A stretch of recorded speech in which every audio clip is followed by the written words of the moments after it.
ज्वालमालिनी, ओम रुंडमालिनी, ओम पिंड प्रसादिनी, ओम महाशक्ति सर्पसूपिणी आवाहयामि।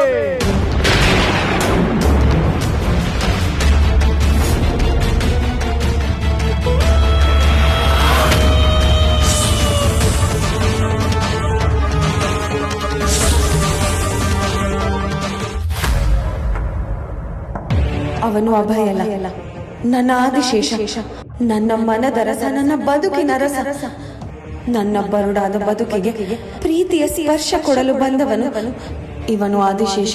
ಆದ್ರೂ ಶಿವಾನಿ ಹತ್ರ ಹೇಳಿಲ್ಲ. ಇದನ್ನ ನೋಡ್ತಾ ಇದ್ರೆ ಏನೋ ಗೊಂದಲ ಇದೆ ಅನಿಸ್ತಾ ಇದೆ. ಒಂದು ವೇಳೆ ಶಿವಾನಿ ಮೇಲೆ ಅಕ್ಕರೆ ಪ್ರೀತಿ ಏನಾದ್ರೂ ಕಡಿಮೆ ಆಗಿರ್ಬೋದಾ?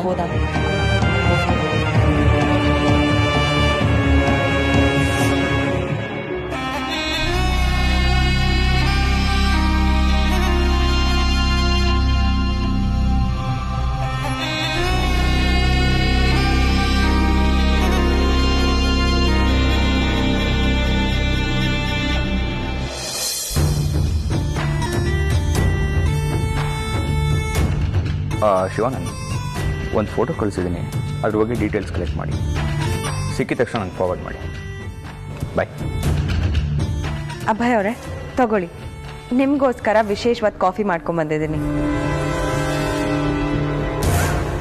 ಬೇಡ, ನನಗಿಷ್ಟ ಇಲ್ಲ. ಯಾವ್ದು ನಾವು ಇಷ್ಟ ಇಲ್ಲ ಅನ್ಕೊಂತೀವೋ ಕೊನೆಗೆ ಅದೇ ಇಷ್ಟ ಆಗುತ್ತೆ. ನಮಗಿಷ್ಟ ಇಲ್ಲ ಅಂತ ಸುಮ್ಮನಾಗ್ಬಿಟ್ರೆ ನಮಗೆ ಬೇಕಾಗಿರೋರ್ನ ಕಳ್ಕೊಂಡ್ಬಿಡ್ತೀವಿ. ಏನ್ ನಿಮ್ಮ ಮಾತಿನ ಅರ್ಥ? ನನಗೆ ಬೇಡ ಅಂತ ಹೇಳ್ದೆ ತಾನೆ? ಸರಿ ಬಿಡಿ,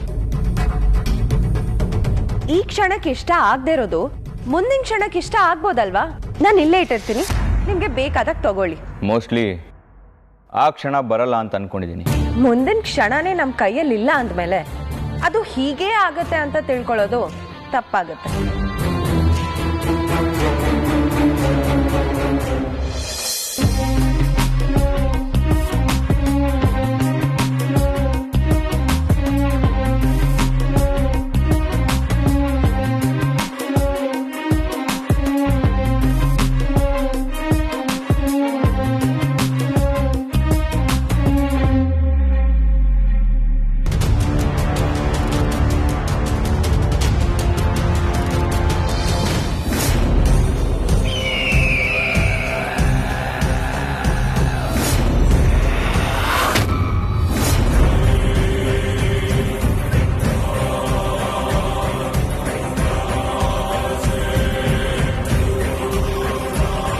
ದಿಗ್ವಿಜಯ, ನೋಡು.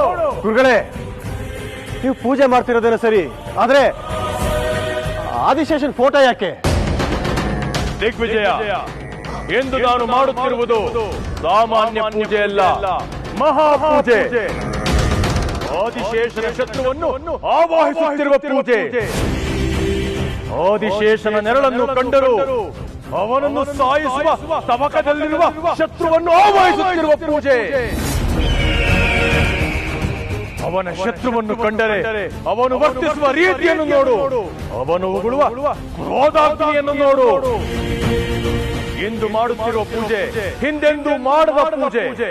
ಏಕೆಂದರೆ ನಮ್ಮ ಮುಂದೆ ಇರುವುದು ಸಾಮಾನ್ಯ ಶತ್ರು ಅಲ್ಲ, ಮಹಾಶಕ್ತಿವಂತ ಶತ್ರು, ನಾಗಲೋಕದ ಮಹಾಬಲನಿವನು.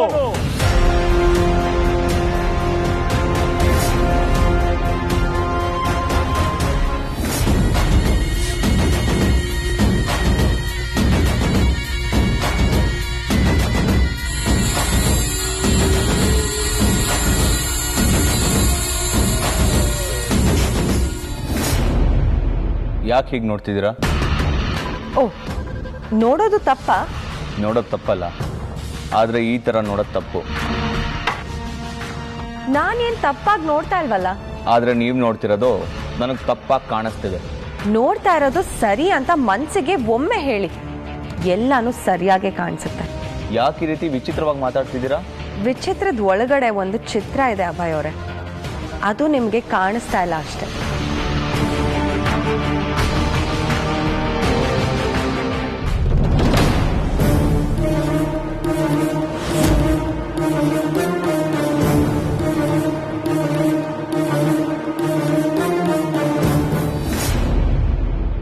ನೋಡಿ, ಸ್ವಲ್ಪ ಡಿಸ್ಟೆನ್ಸ್ ಮೇಂಟೈನ್ ಮಾಡಿ.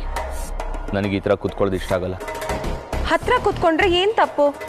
ನೋಡಿ ಮಿಸ್ ಮಾಯಾ ಅವರೇ, ನೀವೇ ನನಗೆ ಫ್ರೆಂಡ್ ಅಲ್ಲ, ರಿಲೇಟಿವ್ ಅಲ್ಲ, ಪರಿಚಯದವರು ಅಲ್ಲ. ಹೀಗಿರ್ಬೇಕಾದ್ರೆ ಯಾರೇ ಬಂದು ಪಕ್ಕ ಕೂತ್ಕೊಂಡು ಕಿರಿಕಿರಿ ಆಗುತ್ತೆ. Please understand. ನೋಡಿ, ನಾನೊಬ್ಬ ಪೊಲೀಸ್ ಆಫೀಸರ್. ಪ್ರತಿಯೊಂದನ್ನು ಪ್ರತಿಯೊಬ್ಬರನ್ನು ಅನುಮಾನದಲ್ಲೇ ನೋಡೋದು. ನನ್ನ ಜೊತೆನೆ ನೀವು ಕ್ಲೋಸ್ ಆಗಿ ಮೂವ್ ಮಾಡೋದಕ್ಕೆ ನೋಡ್ತಿದ್ದೀರಾ ಅಂದರೆ ಯಾವುದೋ ತಪ್ಪನ್ನ ಮುಚ್ಚಾಕೋದಕ್ಕೆ ಪ್ರಯತ್ನ ಪಡ್ತಿದ್ದೀರಾ ಅಂತ ನನಗನ್ನಿಸ್ತಿದೆ.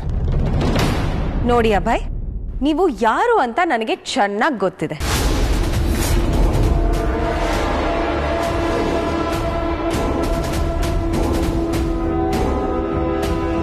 ನೀವು ಒಬ್ಬ ಸಿನ್ಸಿಯರ್ ಪೊಲೀಸ್ ಆಫೀಸರ್. ನಿಮ್ಮಂಥವ್ರನ್ನ ನೋಡಿದ್ರೆ ಮಾತಾಡ್ಬೇಕು ಅನ್ಸುತ್ತೆ, ಅದಕ್ಕೆ ಮಾತಾಡ್ದೆ. ಆದ್ರೆ ನನಗೆ ನಿಮ್ಮ ಜೊತೆ ಮಾತಾಡಬೇಕು ಅಂತ ಅನ್ನಿಸ್ತಿಲ್ಲ. ಕೇಸಿಗೆ ಸಂಬಂಧಪಟ್ಟ ವಿಷಯ ಇದ್ದಾಗ ನಾನೇ ನಿಮ್ಮ ಹತ್ರ ಬಂದು ಮಾತಾಡ್ತೀನಿ.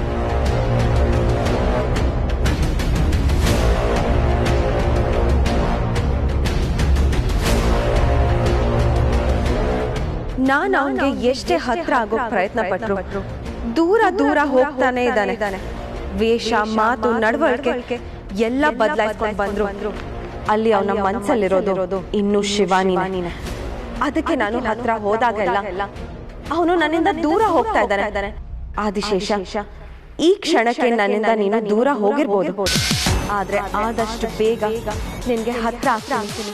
ಅವಳು ನಿನ್ನಿಂದ ದೂರ ಆದ್ರೆ ನೀನು ನನಗೆ ಹತ್ರ ಆಗ್ಲೇಬೇಕು. ಅದನ್ನೇ ಮಾಡ್ತೀನಿ.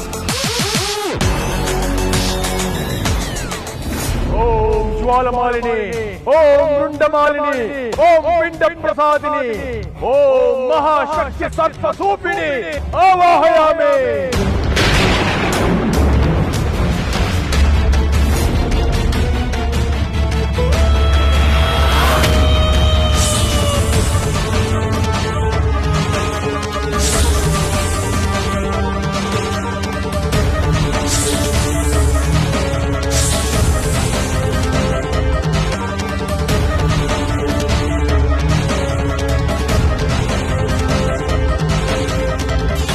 ಜ್ವಾಲಮಾಲಿನಿ ತಾಯಿ, ಕೃತಜ್ಞತೆಗಳು ನಿನಗೆ. ಈ ಆದಿಶೇಷರನ್ನ ಅಂತ್ಯಗೊಳಿಸಲು ಮಹಾಘಟ ಸರ್ಪ ಸೂಪಿಣಿಯನ್ನು ಕಳಿಸಿದ್ದಕ್ಕೆ ನಿನಗೆ ಧನ್ಯವಾದಗಳು ತಾಯೇ, ಧನ್ಯವಾದಗಳು. ಗುರುಗಳೇ, ಇದೇನಿದು? ನೀವು ಮಾಡ್ತಾ ಇರೋ ಪೂಜೆಯಿಂದ ಯಾವುದೋ ಮಹಾಬ್ರಹ್ಮಾಸ್ತ್ರನೇ ತರಿಸ್ತೀರಾ ಅಂತ ಅಂದ್ಕೊಂಡ್ರೆ ಯಾವುದೋ ಹಾವನ್ನ ತರಿಸಿದಿರಲ್ಲ. ಅಲ್ಲ ಗುರುಗಳೇ, ಈ ಆದಿಶೇಷ ನಾಗಲೋಕದ ಮಹಾರಾಜ. ಅವನ ಮುಂದೆ ಈ ಹಾವು ಒಂದು ಎರೆಹುಳು ಅಷ್ಟೇ. ದಿಗ್ವಿಜಯ, ಇದರ ಆಕಾರವನ್ನು ನೋಡಿ ಇದರ ಶಕ್ತಿಯನ್ನು ಅಳಿಬೇಡ. ಇದು ಸಾಮಾನ್ಯವಾದ ಅಸ್ತ್ರವಲ್ಲ, ಪ್ರಬಲವಾದ ನಾಗಾಸ್ತ್ರ. ತಾಯಿ ಜ್ವಾಲಮಾಲಿನಿ, ಇದರ ನಿಜವಾದ ಆಕಾರವನ್ನು ಅವನಿಗೆ ತೋರು.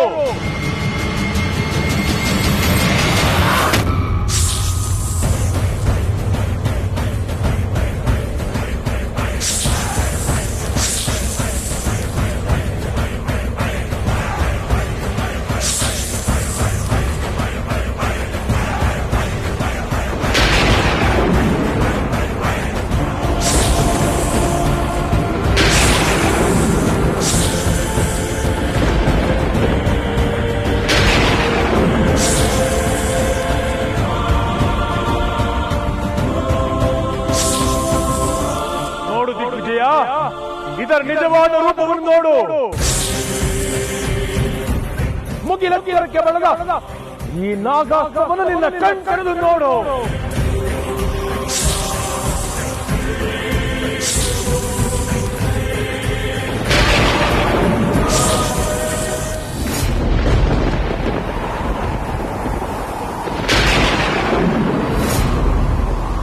ಪರಮೇಶ್ವರ,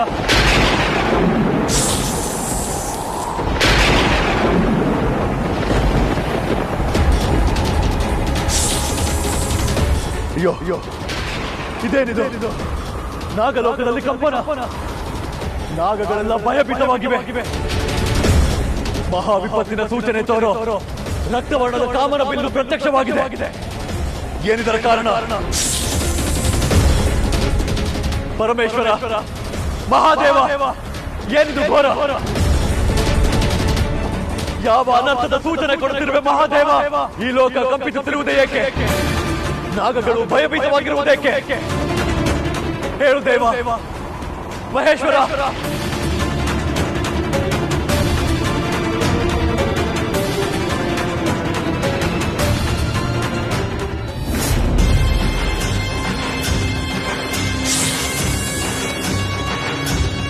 ಗುರುಗಳೇ, ಏನಿದು?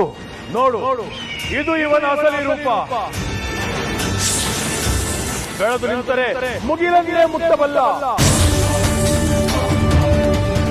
ಬಾಯಿ ತೆರೆದರೆ ಸೂರ್ಯ ಚಂದ್ರರನ್ನೇ ನುಂಗಬಲ್ಲ. ಇವನು ಸಾಮಾನ್ಯ ಅಸ್ತ್ರವಲ್ಲ, ಪ್ರಬಲವಾದ ನಾಗಾಸ್ತ್ರ. ನಾಗಲೋಕ ದಾನವ ಲೋಕದ ನಡುವೆ ಯುದ್ಧ ಸಾರಿದಾಗ ದಾನವರ ಪರ ನಿಂತ ಅನ್ನೋ ಕಾರಣಕ್ಕೆ ನಾಗಲೋಕದಿಂದ ಹೊರಹಾಕಲ್ಪಟ್ಟ ಸರ್ಪ ಸೂಪಿಣಿ ಇವನು. ದೇವದಾನವರ ವರ ಪಡೆದ ಏಕೈಕ ಸರ್ಪ ಸೂಪಿಣಿ ಇವನು. ಇವನು ಹಿಡಿದು ನಿಂತರೆ ಆದಿಶೇಷ ಕೂಡ ಒಂದು ತೃಣಕ್ಕೆ ಸಮಾನ.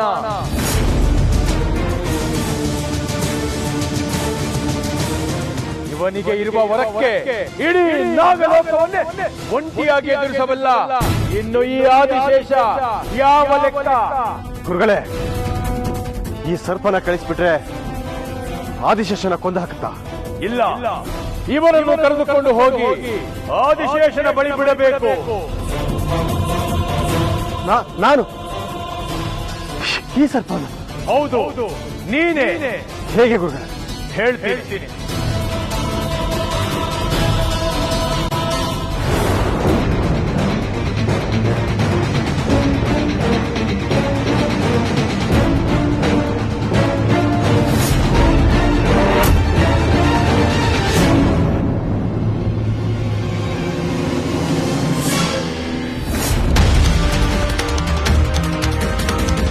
ಭಗವಂತ,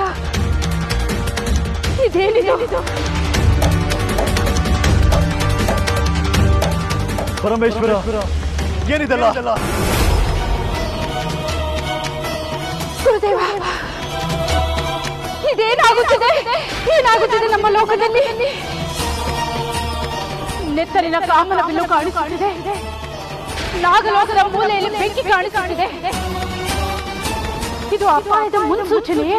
ಹೌದು ನಾಗಮಾತ, ನಮ್ಮ ಲೋಕ ಅಪಾಯದ ಅಂಚಿನಲ್ಲಿರುವ ಹಾಗೆ ಅನಿಸುತ್ತಿದೆ. ಅಪಾಯವೇ? ಯಾವ ಕಾರಣಕ್ಕಾಗಿ ಗುರುವರ್ಯ? ಅವನ ಆಗಮನವಾಗಿದೆ. ಮಹಾದುಷ್ಟ ಸೂಪಣಿ ನಮ್ಮ ಲೋಕದವನಾಗಿದ್ದರು.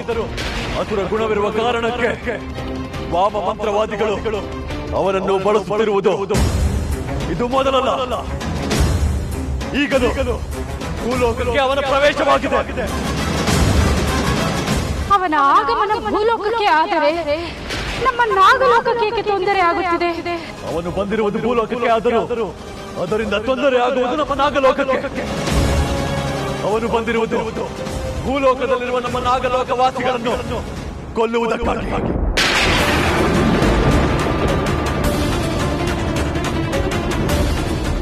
ಭೂಲೋಕದಲ್ಲಿರುವುದು ತನ್ನ ಕಂದ ಆದಿಶೇಷ ಮತ್ತು ಶಿವಾನಿ. ಅವರಿಗೆ ತೊಂದರೆ ಕೊಡಲು ಇವನು ಬಂದಿರುವನೇ? ಇರಬಹುದು ನಾಗಮಾತ.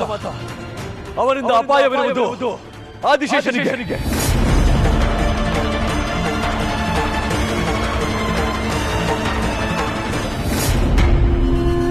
ಸೂಪಿಣಿ, ಬಂದು ಈ ಫಲದೊಳಗೆ ಸೇರು.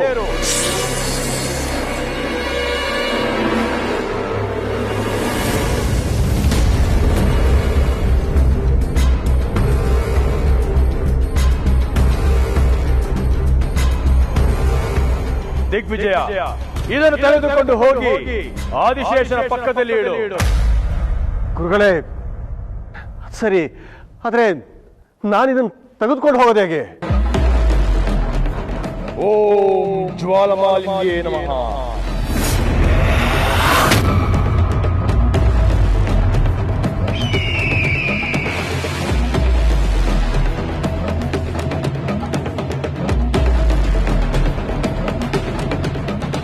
ದಿಗ್ವಿಜಯ.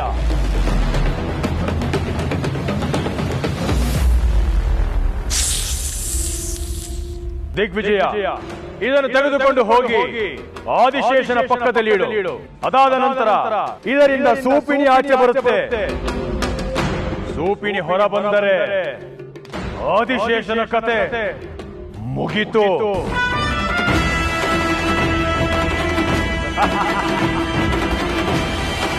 ಭಯ ಬೇಡ ದಿಗ್ವಿಜಯ, ಧೈರ್ಯವಾಗಿ ಹೋಗು. ಓಂ ಜ್ವಾಲಮಾಲಿನಿ.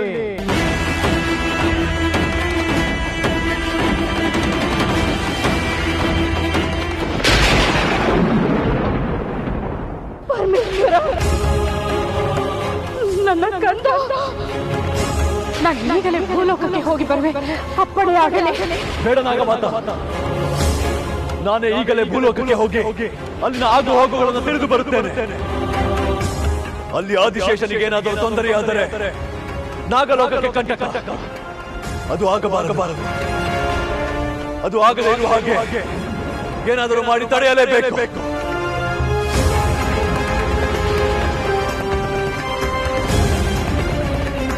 ಪರಮೇಶ್ವರ, ನನ್ನ ಕಂದ ಆದಿಶೇಷ ಭೂಲೋಕದಲ್ಲಿ ಇದ್ದಾನೆ. ಅವನ ಸುತ್ತ ಅಪಾಯದ ಹುತ್ತ. ಅವನನ್ನು ಎಲ್ಲದರಿಂದಲೂ ನೀನೇ ಕಾಪಾಡಬೇಕು ತಂದೆ, ನೀನೇ ಕಾಪಾಡಬೇಕು. ಮಹಾದೇವ, ಕಾಪಾಡು ತಂದೆ, ಕಾಪಾಡು.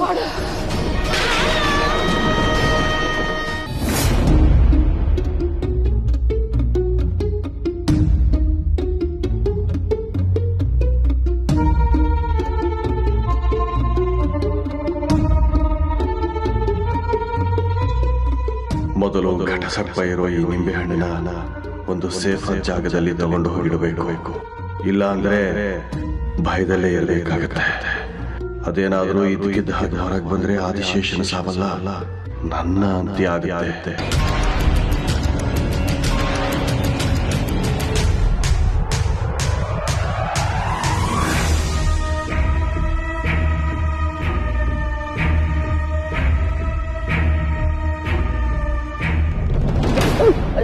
ಯಾರು ಬಾವುಜಿ? ಅಲ್ಲ ಚಿಕ್ಕ ಬಾವುಜಿ.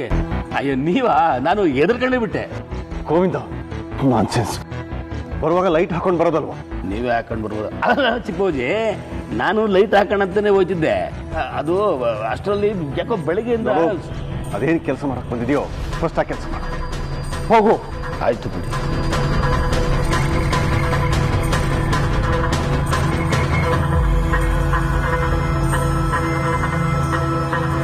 ಹೇಗಿದ್ರು ಕತ್ಲಾಗಿದೆ.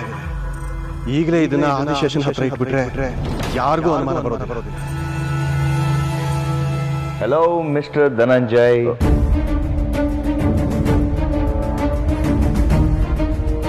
ಏನ್ರಿ ಕತ್ಲಲ್ಲಿ ಇಷ್ಟೊಂದು ಬೆವರ್ತಾ ಇದ್ದೀರಾ? ಹಾಗೇನಿಲ್ಲ, ಕತ್ಲಲ್ಲಿ ನಿಮ್ಗೆ ಕಾಣಿಸ್ತಾ ಇದೆ ಅಷ್ಟೇ. ನೀರೊಳಗಿರ್ದುಂ ಬೆಮರ್ದಂ ಉರಗ ಪತಾಕಂ. ಅರ್ಥ ಆಗ್ಲಿಲ್ವಾ? ಆ ದುರ್ಯೋಧನ ವೈಶಂಪಾಯನ ಸರೋವರದಲ್ಲಿ ಅಡಕ್ ಕೂತಿದ್ರು ಬೆವರ್ತಿದ್ನಂತೆ.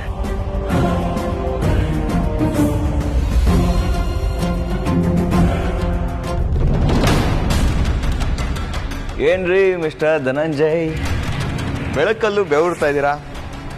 ನಾನಾಗ್ಲೇ ಹೇಳಿಲ್ವಾ ನೀವು ನಿಜವಾಗ್ಲೂ ಬೆವರ್ತಿದ್ದೀರಾ ಅಂತ? ಧನಂಜಯ್, ಏನಪ್ಪ ನೀನು ಯಾವಾಗ ನೋಡಿದ್ರು ಮನೇಲೇ ಇರೋದಿಲ್ಲ. ನೀನು ಎಲ್ಲಿ ಹೋಗ್ತೀಯೋ ಎಲ್ಲಿ ಬರ್ತೀಯೋ ನಮಗೂ ಗೊತ್ತಾಗಲ್ಲ. ಎಲ್ಲಿ ಹೋಗಿದ್ದೆ? ಅದು ಹೊರಗಡೆ ಸ್ವಲ್ಪ ಕೆಲಸ ಇತ್ತು ನನಗೆ. ಓ, ಹಾಗಾದ್ರೆ ತ್ರಿಶೂಲ್ ಕಾಣಿಸ್ತಾ ಇಲ್ವಲ್ಲ? ಹೊರಗಡೆ ವಿಚಾರಿಸಕ್ ಹೋಗಿದ್ರಾ? ಹಾ, ಹೌದು ಹೌದು. ಏನಾದರೂ ಗೊತ್ತಾಯ್ತಾ? ಇಲ್ಲ, ಏನೂ ಇಲ್ಲ, ಯಾರಿಗೂ ಇಲ್ಲ. ಯಾಕೋ ಇಷ್ಟೊಂದು ಗಾಬರಿ ಆಗಿದೆಯಾ? ಯಾವತ್ತೂ ನೀನು ಹೀಗಿರೋವನೇ ಅಲ್ವಲ್ಲ? ಏನಾಗಿದೆ ನಿನಗೆ? ಸರಿ, ನಾನು ಮಲ್ಕೋಬೇಕು, ಟೈಮ್ ಆಗ್ತಾ ಇದೆ.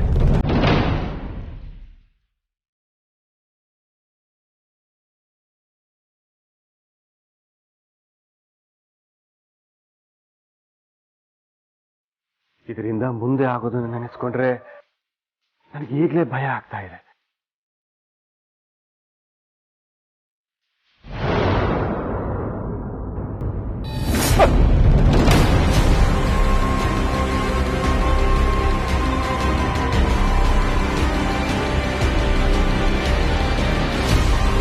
ನಂದೀಶ, ನಿಂಬೆಹಣ್ಣು ನೋಡಕ್ ಒಳ್ಳೆ ನೆಲ್ಲಿಕಾಯಿ ಇದ್ದಂಗಿದೆ. ಬೆಳಗ್ಗೆ ಚಿತ್ರಾನ್ನಕ್ಕಾಗುತ್ತಲ್ವಾ? ಚಿತ್ರಾನ್ನ ಮಾಡ್ಕೊಳ್ಳೆ.